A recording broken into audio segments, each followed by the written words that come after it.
Happy Saturday. Just going to go through these last 3 guiding principles of recovery so I can move on to producing some additional content around addiction and mental illness to help folks understand things a little bit better and provide some resources and opportunities for helping folks as well if they're interested.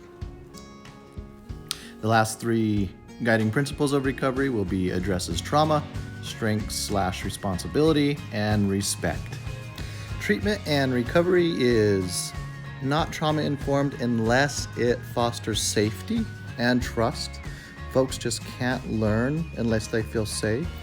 And folks that are in treatment or in recovery ought to be provided the opportunity to make their own choices, to feel empowered, and to be a collaborator with kind of the direction or their path of treatment and recovery.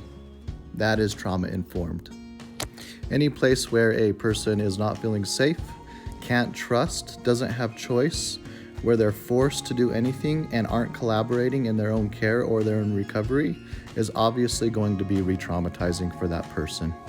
The second to last principle that we're covering today is recovery involves individual, family, and community strengths and responsibility. This means that first and foremost, a person has their own personal responsibility for their own self-care and journeys of recovery and ought to be supported in speaking for themselves. And then communities have responsibilities to provide opportunities and resources to address discrimination and to foster social inclusion and recovery. One important thing to note that isn't clearly depicted on this slide is that there is a sense of mutual responsibility or shared responsibility in treatment and in the recovery community between each individual and the system that they're receiving services or community in which they're participating in. And everybody ought to be focused on strengths, needs, wants, desires, and aspirations in moving ahead, moving along, moving forward without so much, labeling or focusing on deficits or a diagnosis. The last principle to talk about today is that recovery is based on respect.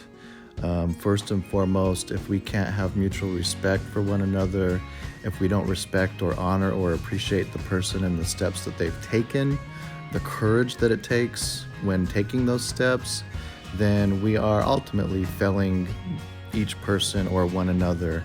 So we have to have and develop a positive and meaningful sense of mutual respect so that a person can develop a positive identity and regain belief in themselves that they can make really important changes in their lives. And that's it for today. And that closes this presentation that was offered in a few different parts, so you might want to watch previous videos on the SAMHSA 10 Guiding Principles of Recovery. I appreciate if you've watched this presentation. I hope that you will watch the other ones or view the other ones that I have on my page. And here is my information, contact info. If you or a loved one needs any kind of help, resources around addiction treatment, please reach out to me and let me know how I can help. Have a great weekend.